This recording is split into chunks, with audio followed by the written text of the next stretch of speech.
ஆசை கோபம் களவு கொள்பவன் பேசத் தெரிந்த மிருகம், அன்பு நன்றி கருணை கொண்டவன் மனித வடிவில் தெய்வம்.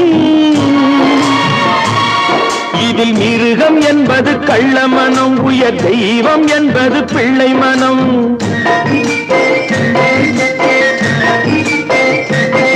இந்த 6 கட்டளை அறிந்த மனது ஆண்டவன் வாழும் வெள்ளை மனம், ஆண்டவன் வாழும் வெள்ளை மனம்.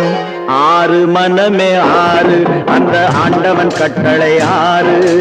தேர்ந்து மனிதன் வாழும் வகைக்கு தெய்வத்தின் கட்டளை 6, தெய்வத்தின் கட்டளை 6. 6 மனமே 6, அந்த ஆண்டவன் கட்டளை 6.